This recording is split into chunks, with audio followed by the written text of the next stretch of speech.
नमस्कार दोस्तों, मैं अंकित। और आज मैं आप सभी को एक बातें बताना चाह रहा हूँ। और यह बात उत्तराखंड के सभी नागरिकों तक ये बात पहुँच जाए। और उत्तराखंड में कोई भी पुलिसकर्मी और नेता किसी के साथ अन्याय नहीं कर सकता है। और जैसे कि आप जानते हैं कि सामान्यतया जो अन्याय करते हैं, पुलिस हो, नेता हो।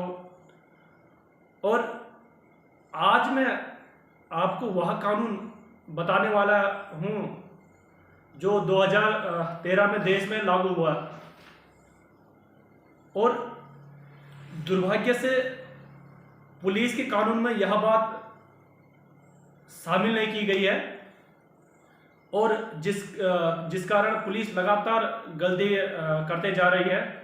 और अगर आपके साथ कोई अन्याय करता है तो आप क्या करेंगे? और मैं आपको आज एक इतना बड़ा कानून बताने जा रहा हूं जो शायद आपको कोई नहीं बताएगा। और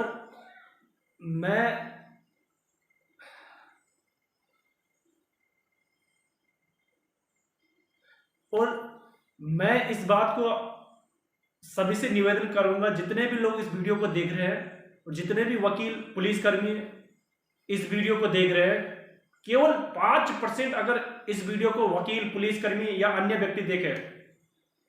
और मैं बात कर रहा हूं भारतीय दंड संहिता 1860 की धारा 160 ए और बी।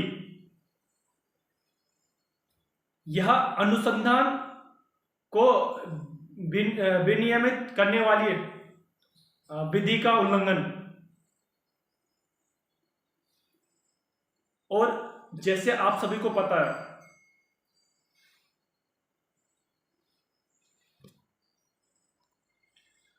अनुसंधान को विधि का करने वाला उल्लंघन, पुलिस किसी भी मामले में अनुसंधान करती है तो उस अनुसंधान करने के लिए किसी विधि का पालन करना पड़ता है। और दोस्तों, जो भी हमारे देश में जो भी विधि है, जितने भी अधिनियम है, जितनी भी धाराएं हैं, जितने भी कानून हैं, उसका पालन करना अनिवार्य है। और अगर उसका पालन नहीं करती है पुलिस तो आईपीसी की धारा 166 ए और बी में आएगा। और इससे सरल भाषा में आपको बताएं कि पुलिसकर्मी अगर कोई गलत अनुसंधान यानी कि जांच करता है या कोई कानून का उल्लंघन करता है, दूसरा गलत अनुसंधान करता है, वो जो गलत अनुसंधान करता है वो अपराध की श्रेणी में आता है दोस्तों।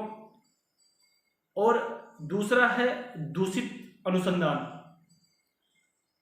अगर पुलिसकर्मी की मंशा गलत अनुसंधान करने की है तो ये इसको सरल भाषा में दूसरी श्रेणी में माना जाता है।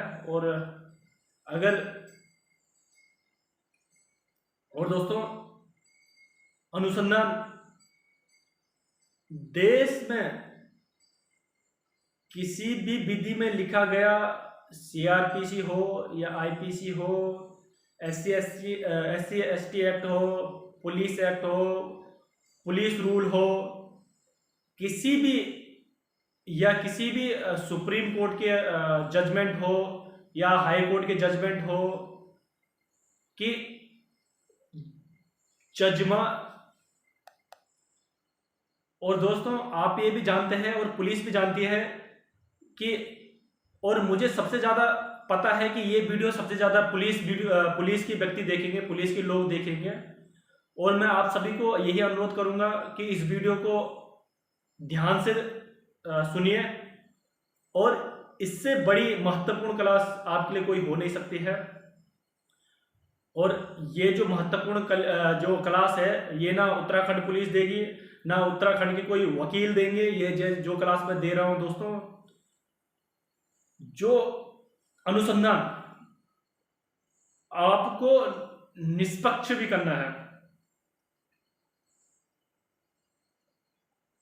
आपको सही अनुसंधान ही करना है, और आपको अनुसंधान करते समय सभी कानूनों का प्रयोग करना आवश्यक है।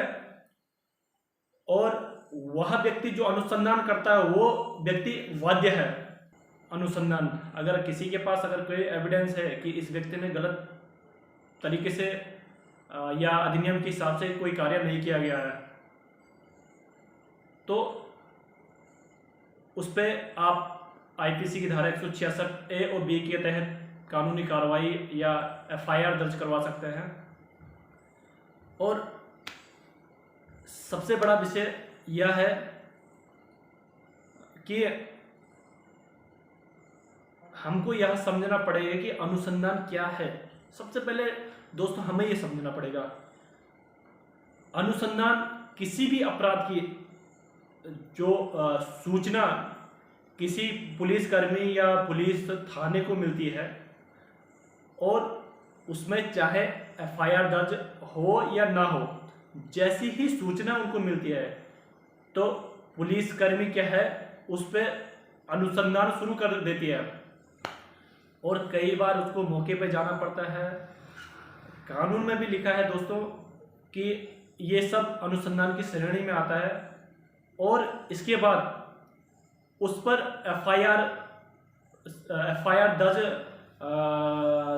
दर्ज करने से लेकर या मौके नक्शा बनाकर या बयान दर्ज कर साक्ष्य जुटाने से लेकर जितने भी काम किए जाएंगे, कब तक, जब तक न्यायालय में अंतिम नतीजा पेश नहीं किया जाता है, तब तक जो किए गए जितने भी अनुसंधान के किए गए काम कराए गए, वो सब क्या है, अनुसंधान कहते हैं, अनुसंधान की श्रेणी में आता है। अब मैं आपको बताना पड़ेगा कि विधि की अवज्ञा, विधि कौन सी है, अनुसंधान की है। और विधि यह है कि किसी भी मामले में निष्पक्ष, त्वरित, सही अनुसंधान किया जाए, जैसे कि कानून कहता है, जैसा कानून कहता है उसी के हिसाब से किया जाए। किसी को फंसाया नहीं जाएगा, किसी को निकाला नहीं जाएगा, और दस्तावेजों के साक्ष्य में गड़बड़ नहीं किया जाए, और अन्य जो भी प्रावधान है, जो विधि के जो भी साधन है, वह अनुसंधान जो करने की विधि है। और अगर फिर भी समझ में नहीं आए तो हमारी जो भी सीआरपीसी है, आईपीसी है, पुलिस एक्ट है, एससी एसटी एक्ट, देश में जितने भी एक्ट है, सुप्रीम कोर्ट से लेकर हो या हाई कोर्ट के फैसले हो, जितने भी फैसले हैं उनको यह मतलब जो अनुसंधान उनके हिसाब से करना है। जितने भी अधिनियम है, चाहे आबकारी अधिनियम में है और जितनी भी अधिनियम है, और जो इस कानून में जो काम करता है, जो और जितने भी अधिनियम रहते हैं दोस्तों, अगर कोई इसका वो करते हैं, उल्लंघन करता है, तो अपराध की श्रेणी में आता है। और दोस्तों मैं कई बार कहता हूं कि इस अपराध से शायद ही कोई बेईमान अफसर बच सकता है। और आप आगे देखिए अपराध कैसा है, आप लोगों को ये देखना है कि अपराध कैसा है।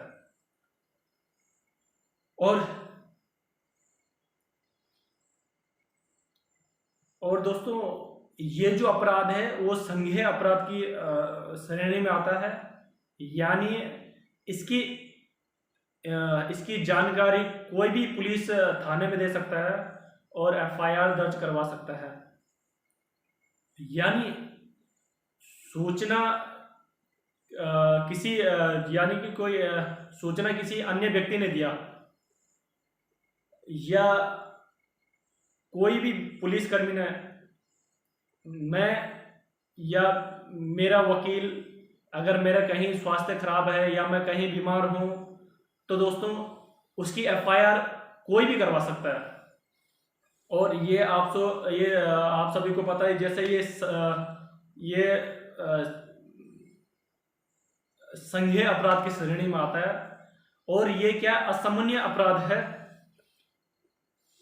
और कई बार पुलिस वाले गलती कर लेते हैं और पुलिस वाले ये सोचते हैं कि हम पुलिस वाले ये सोचते कभी किसी अपराध को करते हैं कि हम माफ़ी मांग लेंगे या डरा धमका कर इनके साथ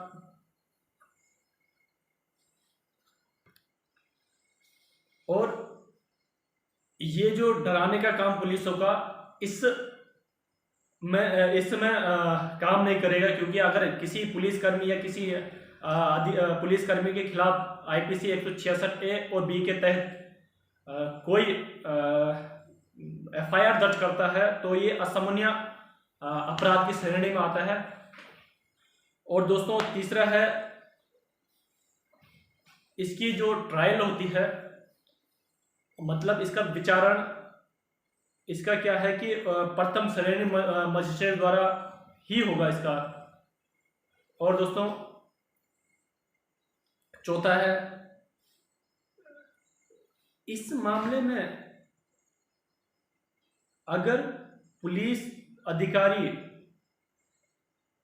गलत अनुसंधान किया है तो वह पुलिस अधिकारी क्या होगा, उसको अगर कोई इसका अपराध करता है तो उसको कम से कम 2 वर्ष की सजा दी जाती है, लेकिन 6 माह से कम नहीं की जा सकती दोस्तों, अगर कोई इसका अपराधी दोषी पाया जाता है। और 6 महीने से कम का अर्थ है कि पुलिस वाले के अगर 1 दिन की भी सजा होती तो आप ये समझे कि उसकी नौकरी हमेशा के लिए खत्म समझे आप। और इस संबंध में कि इस अपराध 197 सीआरपीसी दंड प्रक्रिया सहित 1973 के तहत अगर कोई ऐसा अपराध करता है तो 197 यानी कि सीआरपीसी सरकार से मंजूरी की आवश्यकता नहीं पड़ेगी और ना ही ये लागू होता है। और यह जो मैंने बताया दोस्तों, अनुसंधान करने वाला किसी भी व्यक्ति संबंध में, यानी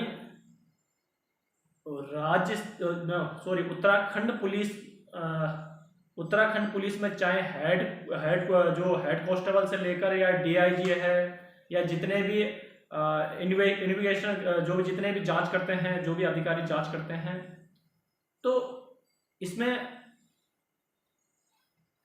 तो दोस्तों और जितने भी डीआईजी है, कांस्टेबल से लेकर चाहे आईएएस हो या पीसीएस हो, जितने भी लोग हो, जब भी कोई अनुसंधान अधिकारी अनुसंधान पूर्ण कर न्यायालय में नतीजा पेश करता है, उससे पहले अपने उच्च अधिकारी से उस चालान जो एफआईआर की जो स्वीकृति लेता है, वह जो स्वीकृति लेने का काम है, वह भी अनुसंधान है, वह भी अनुसंधान का हिस्सा है। 36 सीआरपीसी वह सब काम देखने हैं जो अनुसंधान उसने किया है। और उस स्वीकृति देने वाले अधिकारी का काम यह नहीं है कि हस्ताक्षर कर दें, उसका मतलब है कि लीगल माइंड अप्लाई करते हुए यह तय कर दिया है कि इसका अनुसंधान सही है। और वह जो अधिकारी है दोस्तों, वह भी अनुसंधान अनुसंधान का एक हिस्सा पूर्ण कर रहा है। और जो अधिकारी उस अनुसंधान पर एफआर स्वीकृति का आदेश देता या दे रहा है। और दोस्तों, मैंने आपको बताया है अनुसंधान जो अनुसंधान अधिकारी रहता है,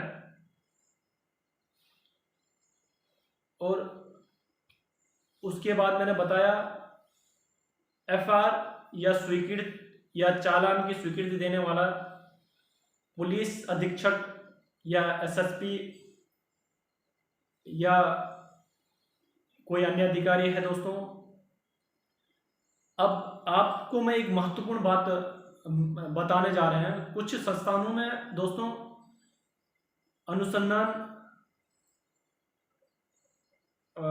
अनुसंधान खुद बड़े अधिकारी करते हैं, जैसे कि आप जैसे एमपी करप्शन ब्यूरो हो गया, वहाँ पर भी डायरेक्ट जैसे बड़े अधिकारी थे, डायरेक्टर जनरल, डीआईजी, महानिर्देशक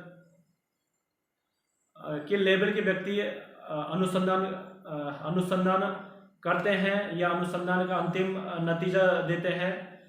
उनके माध्यम से अंतिम नतीजा न्यायालय को पेश होता है।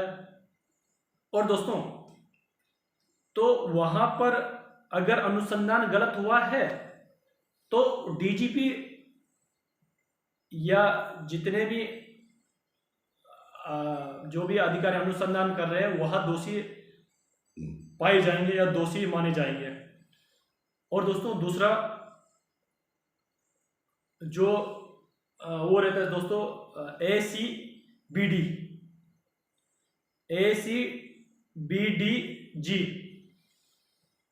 ACB में डीजीबी अनुसंधान का हिस्सा रहता है। और एक और अभी आप शायद आप लोगों ने अखबार में पढ़ा होगा दोस्तों कि बड़े आईपीएस जो इतने आईपीएस पीसीएस जो ऑफिसर रहते हैं उनके खिलाफ मुकदमा कायम हुआ है।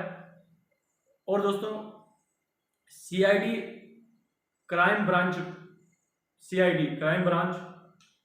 और जो क्राइम ब्रांच में अनुसंधान कौन करता है, एडीजी लेवल का जो व्यक्ति रहता है वह अनुसंधान करता है, और वह व्यक्ति अंतिम नतीजा न्यायालय में पेश करता है। और इस प्रकार से दोस्तों ये जो एडीजी है या आपके जो भी एडीजी भी उस अनुसंधान का हिस्सा होगा। और मैंने आपको जैसे वीडियो में भी बताया है, अगर गलत अनुसंधान करना गलत अपराध है, और यह अपराध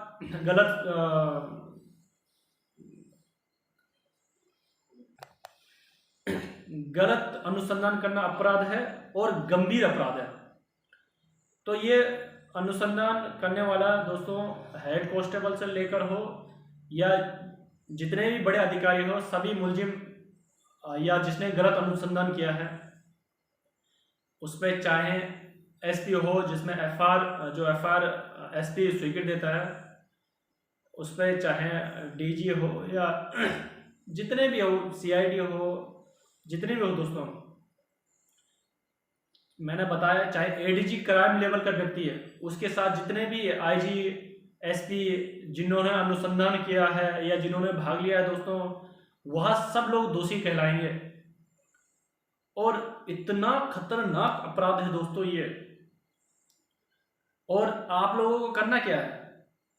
करना आप लोगों को इतना सा है दोस्तों, हमको क्या है कि इस अपराध में यह देखना है कि गलत अनुसंधान हुआ है या नहीं। तो दोस्तों, गलत अनुसंधान देखने के लिए आप यह तरीका हो सकता है कि जैसे आप मान लो मैं आह्वान कर चुका हूँ 5% वकीलों को यह बात समझ में आनी चाहिए, समझ आ जाए और सारी फाइल अनुसंधान होकर कोर्ट में आती है दोस्तों। आप चेक कर लीजिए। मान लीजिए दोस्तों आप कोई बदमाश पुलिसकर्मी आपके साथ बदमाशी करता है, आप उसके द्वारा अनुसंधान किए गए पत्रावली आप कोर्ट से निकाल दीजिए और उस पर देख लीजिए कि उसने गलत किया है या नहीं, या किसी विधि का उल्लंघन किया है या नहीं, कोई दूषित अनुसंधान हुआ है या नहीं, और उस पत्रावली के आधार पर चाहे तो वकील, चाहे या कोई अन्य व्यक्ति या कोई पुलिसकर्मी स्वयं और वह एफआईआर दर्ज करवा सकता है दोस्तों। और अंतिम रूप से दोस्तों अनुसंधान सही ही करना पड़ेगा। तो दोस्तों यानी जमाना बदल गया है और दोस्तों अब हमें या हमारे पुलिसकर्मियों को भी बदलना चाहिए। इस पूरी बात के पीछे दोस्तों मेरा इतना ही कहना है और बहुत सारे जिले भर के लोग या अलग अलग आम व्यक्ति वकीलों के पास जाते हैं और उनको वकीलों के पास जाने की जरूरत नहीं है। आपको सबसे पहले कानून समझना दोस्तों। मैं तो ये कहता आप अगर, क्योंकि मुझे लगता नहीं है कि अगर कोई इसका उल्लंघन करता है तो वो जो कोई कानून को उल्लंघन, तो पुलिस थाने में एफआईआर तो बिल्कुल नहीं हो सकती, ना करेंगे। तो दोस्तों आप कोर्ट के माध्यम से, किसी वकील के माध्यम से आप वीडियो दिखाकर या आप बोल के वकील के साहब के संज्ञान में ढालें। तो अगर ये वीडियो अगर आप लोग समझ गए होंगे तो मुझे पूरा पता है अगर इस वीडियो को आप लोग समझ जाएंगे तो आपको 100% आपके साथ गलत नहीं हो सकता। कोई पुलिसकर्मी आपके साथ गलत नहीं कर सकता है, कोई भी अधिकारी आपके साथ गलत जांच नहीं कर सकता है दोस्तों। और अगली बार मैं अगली वीडियो में आपको सामने रखूंगा दूसरी वीडियो। और दोस्तों मैं आप सभी से अनुरोध करना चाहता हूं, जिसके भी जो भी प्रश्न है आप कमेंट बॉक्स में लिखिए दोस्तों। और जो भी मैंने अभी बताया है वीडियो में आप इसको समझिए पहले कि ये क्या है, ठीक है दोस्तों। और मुझे जहां तक लगता है, क्योंकि यह अधिकार किसी को पता नहीं है, ज्यादातर वकीलों को भी पता नहीं है, और मैं आज कह रहा हूं अगर 5% वकील इस बात को समझ जाए तो कोई भी अधिकारी, कोई भी कर्मचारी नहीं, कोई भी जो पुलिस कर्मचारी है वो गलत नहीं कर सकता है। और आपको पता है कि एक बार पुलिसकर्मी के ऊपर एफआईआर दर्ज हो गई तो समझो कि उसके प्रमोशन से लेकर उसके अगर दिक्कतें आएगी, बहुत सारी समस्या आती है, वो कहीं थाना अध्यक्ष नहीं बन सकता, ऐसे अनेक समस्या आएगी। दोस्तों मैं आप सभी को, मेरा वीडियो बनाने का मकसद यही था कि आप अगर आपके साथ भी कोई पुलिसकर्मी इस तरीके का व्यवहार कर रहा है, मैंने ज्यादातर इन केसों में देखा दोस्तों कि जो SC ST के जो केस रहते हैं तो उसमें क्या है, अधिकतर पुलिसकर्मी अपने जाति के व्यक्ति के साथ देते हैं और कहते हैं कि ये SC ST के जो केस रहते हैं झूठे होते हैं, और उसी के आधार पे क्या है कि गलत रिपोर्ट पेश कर देते हैं दोस्तों।